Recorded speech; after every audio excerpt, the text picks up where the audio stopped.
Hello everyone, आप सभी लोग कैसे हैं।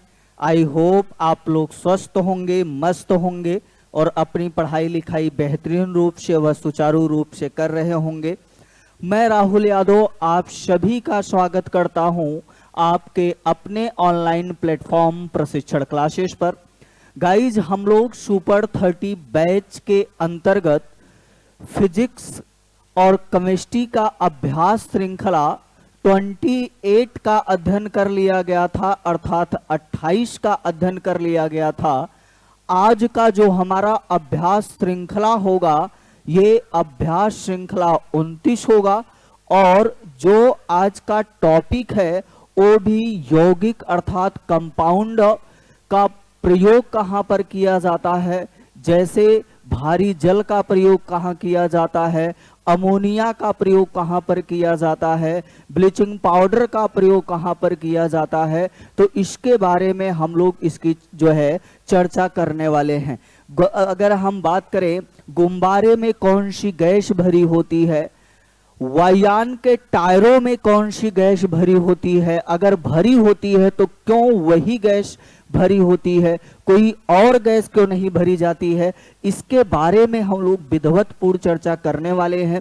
तो हर दिन की तरह आप लोग कॉपी पेन साथ में लेकर बैठेंगे, साथ साथ नोट भी करते चलेंगे और हमारे वीडियो को जो है अच्छा लगे तो लाइक भी करते चलेंगे और अपने YouTube चैनल प्रशिक्षण क्लासेस के YouTube चैनल को सब्सक्राइब एंड शेयर करें। अपने दोस्तों के पास अधिक से अधिक संख्या में इसे शेयर करें और उनसे बताएं कि यहाँ पर हर दिन आपको हर सब्जेक्ट के PYQs मिलते हैं, उसके साथ आप लोगों को जो है एक्सप्लेनेशन भी दिया जाता है, कॉन्सेप्ट भी दिया जाता है और बहुत ही जल्द आप लोगों के लिए UPP और UPSI की भी बैच आप लोगों के सामने आ जाएगी और विधिवतपूर्ण वहाँ भी हम लोग क्या करेंगे, अध्ययन करेंगे। और इस बार जिद कर वर्दी, तो जिद करके हम लोग को क्या लेना है, वर्दी लेना है। तो अब आप लोग कमर कस लीजिए और पढ़ने के लिए तैयार हो जाइए, क्योंकि सामने अब आप लोग सोचिए RRB NTPC, फिर अगर हम बात कर लें जो है तो RRB ग्रुप D का भी पेपर लगा हुआ है। फिर सामने आप लोगों का एक सुनहरा मौका आया कि दोबारा UPP, UPSI और कुछ स्टूडेंट होंगे जो BPSC TRE 4 की तैयारी कर रहे होंगे, तो बहुत ही जल्द उसका भी नोटिफिकेशन आपको मिलने वाला है, लगभग मई या आप कह सकते हैं लास्ट मई या जून के प्रथम सप्ताह तक। तो अब इन वैकेंसियों में से एक में या दो में अब हमें सिलेक्शन चाहिए, तो उसके लिए अब आप लोगों को जोरदार तरीके से अपनी पढ़ाई करनी पड़ेगी। जो है समाज से या जो और कार्य कर रहे हैं थोड़ा उनसे बचिए और अपने आप को केंद्रित कीजिए और पूरा फोकस अपनी पढ़ाई पे कीजिए, है ना। क्योंकि सबसे बड़ा मोटिवेशन है आपके घर के यानी माता पिता का जो है परिस्थितियां आपके लिए सबसे बड़ी मोटिवेशन है ना। तो आइए चलते हैं अपने प्रश्न की तरफ और हम लोग प्रश्न को देखेंगे, उसके कॉन्सेप्ट को देखा जाएगा, उसको सॉल्व किया जाएगा हर दिन की तरह। और आप लोग कमेंट नहीं करते हैं जो आप लोगों को होमवर्क मिलता है। ऐसी क्या दिक्कत आ रही है कि आप लोग कमेंट नहीं कर रहे हैं, बताइए। और वीडियो लाइक भी नहीं करते हैं। तो मेरे साथियों, वीडियो को लाइक करें और जो आप लोगों को होमवर्क के लिए प्रश्न छोड़ा जाता है, क्वेश्चन छोड़ा जाता है, उसको जो है कि कमेंट में लिखे भी।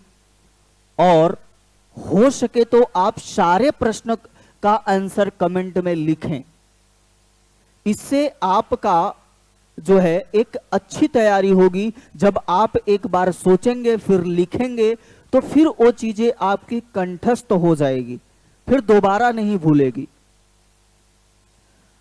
तो पढ़ाई के साथ जो है वीकनेस मत दिखाइए, कमजोरी मत दिखाइए, पढ़ाई के साथ फुल एनर्जी के साथ जुड़िए। और जितने भी लगभग क्वेश्चन कराए जाते हैं मैथ्स के, रीजनिंग के, साइंस के या जो है कि जीके का, उसके सारे प्रश्न को आप लोग कमेंट में उसको उत्तर को लिखिए। चलिए ज्यादा ना बात करते हुए चलते हैं अपने प्रश्न की तरफ। आइए चलते हैं, प्रश्न क्या है हमारा साथी देखा जाता है। कह रहा है भारी जल, किसकी बात कर रहा है, भारी जल की बात कर रहा है। भारी जल का रासायनिक फार्मूला अर्थात आप कह सकते हैं कि सूत्र क्या होता है। चलिए कमेंट कीजिए, बहुत इजी सा क्वेश्चन है। अगर हम बात करें, कह रहा है H2O होता है कि D2O होता है कि H2CO3 होता है। एक मिनट साथी,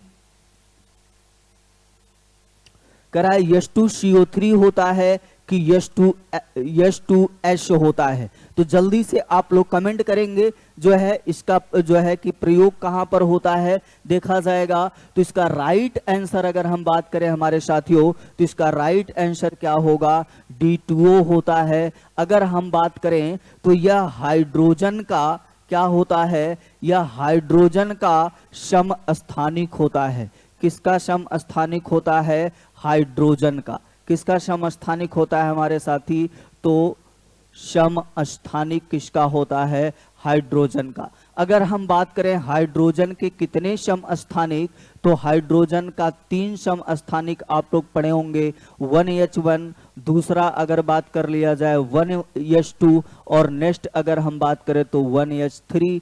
कौन होता है, तो ड्यूटेरियम अर्थात 1H2 जो होता है, इसी को हम लोग भारी जल कहते हैं। क्या कहते हैं साथी, भारी जल कहते हैं। ठीक है, अगर हम बात कर लें दूसरे विशेषता की, तो इसका प्रयोग नाभिकीय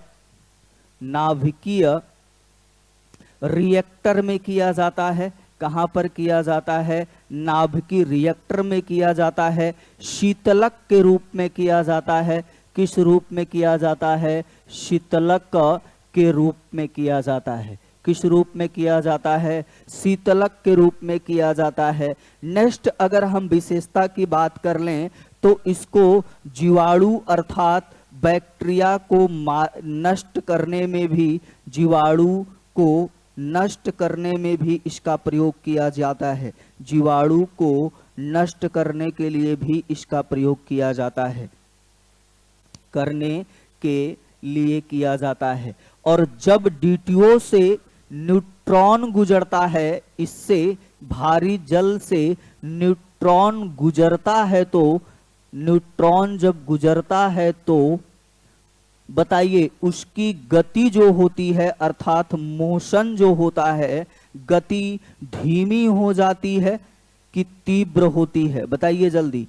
गति धीमी हो जाती है। क्या हो जाती है हमारे साथी, गति धीमी हो जाती है। हमने क्या क्या बताया, जो है ये D2O किसका समस्थानिक होता है, तो हाइड्रोजन का होता है। किसका होता है, हाइड्रोजन का। कहां पर प्रयोग किया जाता है, शीतलक के रूप में प्रयोग किया जाता है। फिर हमने बताया जब इससे जो है किससे, भारी जल से न्यूट्रॉन गुजरते हैं तो उनकी गति यानी मोशन क्या हो जाता है, धीमी हो जाती है। फिर हमने बताया नाभिकीय रिएक्टर में किसका प्रयोग किया जाता है, तो D2O अर्थात भारी जल का। जीवाणुओं को नष्ट करने के लिए भी किसका प्रयोग कर सकते हैं आप, जो है भारी जल का प्रयोग कर सकते हैं। आई होप आप लोग को समझ में आया होगा, है ना, और आप लोग नोट भी कर लिए होंगे। तो चलिए चलते हैं अगले प्रश्न की तरफ साथी। अगला प्रश्न क्या कह रहा है मेरे साथियों, कह रहा है पानी की शुद्धतम रूप क्या है। पानी का शुद्धतम रूप पूछा है आपसे, और पानी का शुद्धतम रूप की अगर हम बात करें तो आप लोग जल्दी से कमेंट कीजिए। राइट आंसर, सही उत्तर इसका क्या होने वाला है, जो है जल्दी कमेंट कीजिए आप लोग। कह रहा है नल का पानी, जो आपके नल का पानी होता है। और अगर हम बात कर लें दूसरा कह रहा है समुद्र का जल, समुद्र जल। फिर कह रहा है वर्षा का जल, है ना। फिर कह रहा है आशुत जल। कौन सा जल, आशुत जल। चलिए जल्दी कमेंट कीजिए कि शुद्धतम रूप जल का कौन सा होता है। जो आप लोग नल का पानी पीते हैं वो होता है, कि समुद्र का पानी जो है होता है, कि वर्षा का पानी होता है, या फिर आशुत जल होता है। जल्दी आप लोग कमेंट करेंगे। क्योंकि बहुत इजी सा क्वेश्चन है। इस प्रश्न का सही उत्तर की अगर हम बात करें साथियों, तो जो वर्षा का पानी होता है, कौन सा पानी, वर्षा का पानी जो होता है वो जो है क्या होता है, पानी का शुद्धतम रूप होता है। तो हमारा सही उत्तर क्या हो जाएगा, ऑप्शन नंबर सी हो जाएगा, है ना। और अगर हम बात कर लें आशुत जल किसे कहते हैं, आशुत जल की बात कर लें तो जिसका पीएच मान अगर हम बात करें 7 होता है उसे क्या कहा जाता है, आशुत जल। हालांकि वर्षा का जल भी जो होता है हमारे पृथ्वी तक आते आते तमाम प्रकार के धूल के कण को एकत्रित कर लेता है, तो वो भी शुद्ध नहीं रह जाता है। लेकिन अगर बात किया जाए तो शुद्धतम जल किसे कहा जाता है, वर्षा का जल। और अगर हम बात कर लें समुद्र का जल, कौन सा जल, समुद्र का जल, तो साथी ये कैसा होता है, खारा होता है। अर्थात अगर हम बात कर लें तो कैसा होता है, नमकीन होता है। चलिए चलते हैं अगले प्रश्न की तरफ। अगला प्रश्न क्या कह रहा है साथी, कह रहा है धब्बा रहित, है ना, एकदम पूरी तरह से चिकने की बात कर रहा है। धब्बा रहित लोहा बनाने में, धब्बा रहित लोहा बनाने में लोहे के साथ प्रयुक्त होने वाली महत्वपूर्ण धातु है। यानी आपको ऐसा लोहा बनाना है जो धब्बा रहित हो, अर्थात पूरी तरह से चमकदार हो, ऐसा आपको लोहा बनाना है। तो आप किसका प्रयोग करोगे, कह रहा है एल्युमिनियम का करोगे कि क्रोमियम का करोगे कि टीन का करोगे कि कार्बन का करोगे। जल्दी आप लोग कमेंट करेंगे इसका सही उत्तर क्या होने वाला है, जल्दी बताइए इसका सही उत्तर क्या होगा साथियों। तो स्टेनलेस स्टील वो कैसा होता है, आप लोग बताइए। स्टेनलेस स्टील क्या धब्बा रहित होता है क्या, नहीं, चमकदार होता है। और इस पे हम लोग खूब कल चर्चा किए थे कि स्टेनलेस स्टील में किस धातु का प्रयोग किया जाता है साथी, तो क्रोमियम का किया जाता है। किसका किया जाता है, क्रोमियम का किया जाता है। तो क्या आप लोगों के ऑप्शन में कहीं पर भी क्रोमियम दिख रहा है क्या, तो जी हाँ क्रोमियम दिख रहा है। वो कौन सा ऑप्शन है, तो ऑप्शन नंबर बी हमारा सही उत्तर होगा। कौन सा उत्तर सही होगा, ऑप्शन नंबर बी। किस लोहे का जो है प्रयोग करोगे, किस धातु का प्रयोग करोगे, तो क्रोमियम का करोगे। चलिए चलते हैं अगले प्रश्न की तरफ। अगला प्रश्न क्या कह रहा है साथी, कह रहा है निम्नलिखित में से किस द्रव का घनत्व सबसे कम है। चलिए घनत्व की बात कर रहा है लेकिन सबसे कम की बात कर रहा है, यह भी आपको ध्यान में रखना है। सबसे कम कह रहा है स्वच्छ जल का कि नमकीन जल का, साथी नमकीन जल का पूछा है। फिर कह रहा है मरकरी का जो है या फिर पेट्रोल का। आप मरकरी की जगह साथी ये भी कह सकते हैं, पारा भी कर सकते हैं। तो जल्दी से बताइए कि इसका सही उत्तर क्या होने वाला है। जो है सबसे कम जो है घनत्व किसका होता है, स्वच्छ जल का कि नमकीन जल का कि मरकरी का होता है कि पेट्रोल का होता है। जल्द से जल्द आप लोग कमेंट करने वाले हैं कि इसका सही उत्तर क्या होने वाला है। तो अगर हम सही उत्तर की बात करें साथी, तो इसका सही उत्तर क्या होने वाला है, पेट्रोल। क्या होने वाला है, पेट्रोल।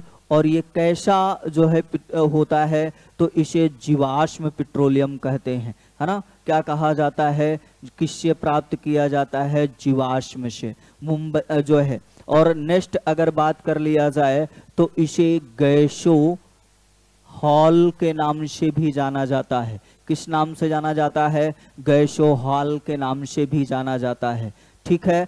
अगर हम बात करें कैसे जो है अनवीकरणीय है कि नवीकरणीय है, तो कैसा होगा, आप लोग कमेंट करेंगे। जो पेट्रोल होता है नवीकरणीय ऊर्जा का संसाधन है कि अनवीकरणीय ऊर्जा का संसाधन है, आप लोग ये कमेंट करेंगे। चलिए चलते हैं अगले प्रश्न की तरफ। हमारा सही उत्तर क्या हो जाएगा, ऑप्शन नंबर डी। आइए चलते हैं और मरकरी की अगर बात कर ले तो आप लोग को हमने बता रखा है कि सभी धातुएं किस अवस्था में पाई जाती हैं, ठोस अवस्था में। लेकिन एकमात्र धातु कौन सा धातु, पारा या आप कह सकते हैं मरकरी, किस अवस्था में पाई जाती है, द्रव अवस्था में पाई जाती है। ठीक है, आगे चलते हैं अगले प्रश्न की तरफ साथी।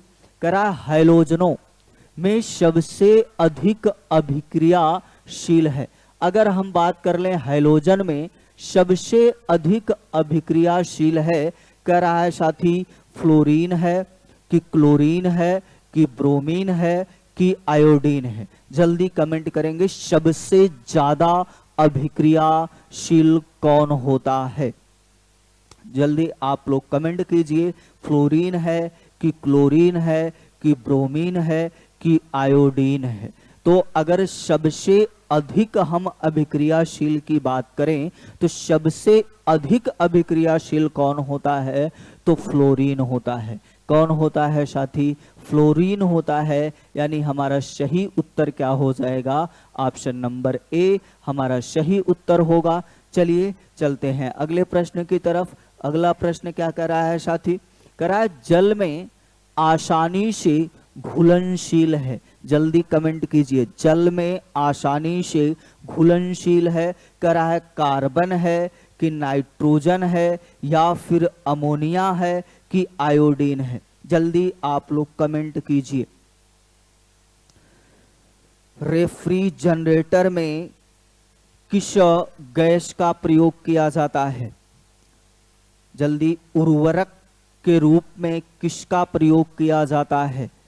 तो राइट आंसर अर्थात सही उत्तर हमारा क्या होगा, ऑप्शन नंबर सी होगा।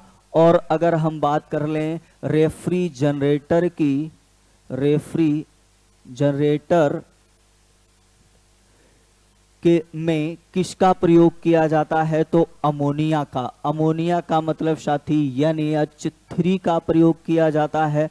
उर्वरक के रूप में कहाँ जो है किस प्रयोग किया जाता है, किसके रूप में किया जाता है, उर्वरक के रूप में। किसके रूप में, उर्वरक के रूप में। क्योंकि उर्वरक के रूप में आप अमोनिया का प्रयोग क्यों करते हैं, क्योंकि जब आप इसे अपने खेतों में किसान डालेगा तो आसानी से ये क्या हो जाएगा, जल में घुल जाएगा। नेक्स्ट अगर हम बात कर लें अमोनिया के बारे में, तो कागज उद्योग, कौन से उद्योग, कागज उद्योग, कागज उद्योग। और वहीं पर वस्त्र उद्योग, कौन सा उद्योग, वस्त्र उद्योग में भी अमोनिया का क्या किया जाता है साथी, प्रयोग किया जाता है। आई होप आप लोग को समझ में आया होगा। चलिए चलते हैं अगले प्रश्न की तरफ। अगला प्रश्न क्या कह रहा है, कह रहा है वायुमंडली, कहाँ की बात कर रहा है, वायुमंडली वायु में नाइट्रोजन लगभग कितने प्रतिशत होता है। तो आपसे पूछा है कि वायुमंडल में, कहाँ की बात कर रहा है साथी, वायुमंडल की बात कर रहा है। कह रहा है वायुमंडल में नाइट्रोजन की मात्रा कितने प्रतिशत होती है। कह रहा है 10 से 11%, फिर कह रहा है 18 से 20%, और अगर हम बात कर लें तो कितना कह रहा है 40 से 20%, फिर कह रहा है 78 से 79%। तो हमारे वायुमंडल में अगर बात किया जाए नाइट्रोजन कितना पाया जाता है साथी, तो वायुमंडल में नाइट्रोजन कितना पाया जाता है, तो लगभग 78 से 79% पाया जाता है। तो हमारा सही उत्तर क्या हो जाएगा, ऑप्शन नंबर डी हमारा सही उत्तर होगा। और अगर हम बात कर लें, ये तो नाइट्रोजन की बात कर रहा है, और वहीं पर ऑक्सीजन की बात कर लें तो ऑक्सीजन कितना पाया जाता है, तो लगभग कितना पाया जाता है, 21% पाया जाता है, 21% पाया जाता है।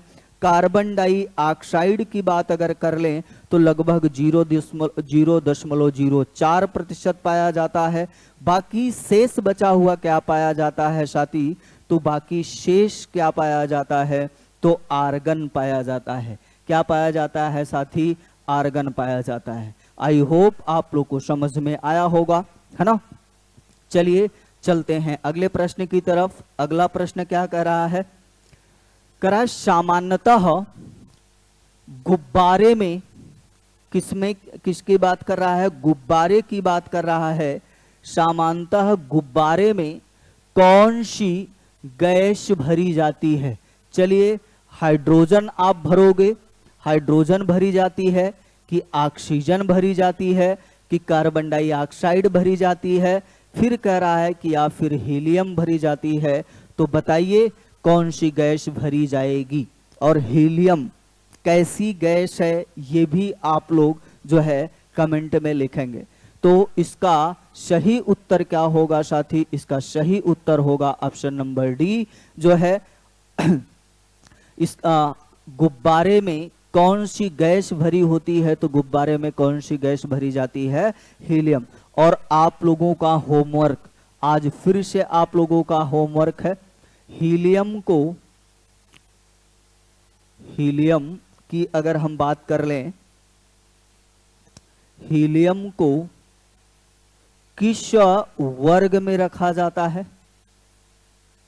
किस वर्ग में रखा जाता है? नेक्स्ट अगर बात कर लें अन्य नाम इसका, इसको किस अन्य नाम से जाना जाता है? अन्य नाम। चलिए चलते हैं अगले प्रश्न की तरफ। अगला प्रश्न क्या है? कराए निम्नलिखित में से कौन सा लवण अम्लीय है? किसकी बात कर रहा है? लवण की। और कौन सा लवण अम्लीय है? कराए सोडियम क्लोराइड है। किसकी बात कर रहा है? सोडियम क्लोराइड है।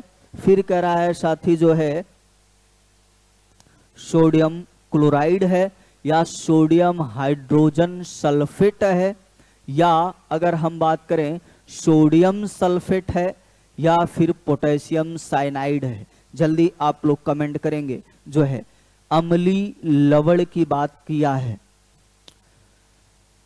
Sodium chloride, sodium hydrogen sulphate, sodium sulphate, या फिर पोटेशियम सल्फेट। तो लवण की अगर बात किया है, कैसे लवण की बात किया है साथी? अम्लीय लवण का। तो हमारा सही उत्तर क्या होगा? सोडियम हाइड्रोजन सल्फेट कैसा लवण होता है? तो ये अम्लीय होता है। कैसा होता है? ये अम्लीय होता है। ठीक है, चलिए। और जो लवण होता है, अगर हम नमक की बात करें तो वो जो होता है उसका माध्यम कैसा होता है साथी? तो क्षारीय होता है। कैसा होता है? क्षारीय होता है। चलिए चलते हैं अगले प्रश्न की तरफ। अगला प्रश्न क्या कह रहा है साथी? कह रहा वायुयानों के टायरों में भरने के लिए निम्न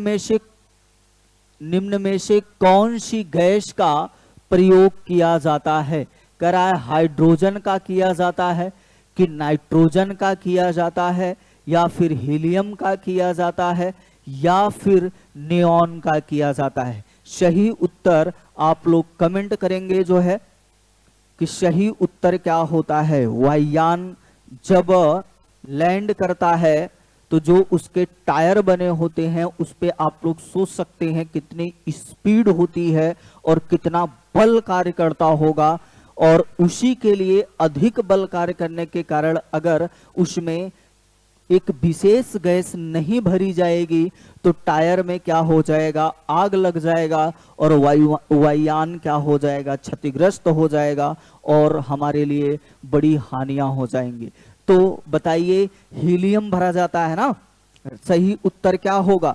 जल्दी आप लोग कमेंट करेंगे। सही उत्तर क्या है? हीलियम। तो मेरे साथी सही उत्तर हीलियम नहीं, किसको भरा जाता है? नाइट्रोजन को भरा जाता है। किसको भरा जाता है? नाइट्रोजन में को भरा जाता है। और हीलियम को अगर हम बात कर ले कहाँ भरा जाता है, तो गुब्बारे में किस गैस को भरा जाता है? तो हीलियम को भरा जाता है। चलिए चलते हैं अगले प्रश्न की तरफ। अगला प्रश्न क्या कह रहा है? कह रहा है आवर्त सारणी में, कहाँ की बात कर रहा है? आवर्त सारणी में निम्न में से किसकी शून्य इलेक्ट्रॉन बंधुता होती है? वर्ग संख्या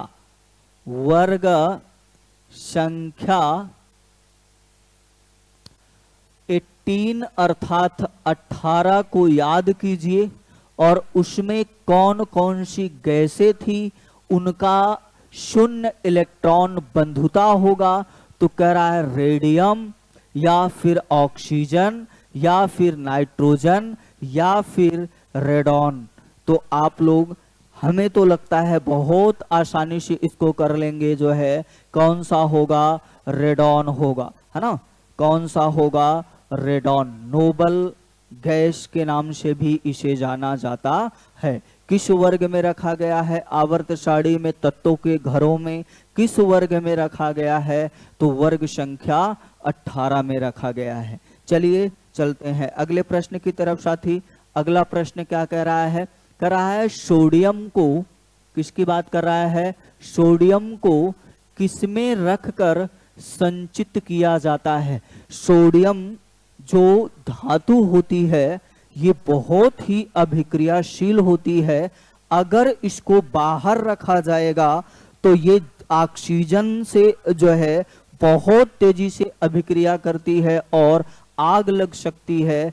तो इसको कहीं पर संचित करके रखा जाता है, वही आपसे पूछा है। कह रहा है मिट्टी का तेल, अर्थात आप कैरोसिन भी कह सकते हैं।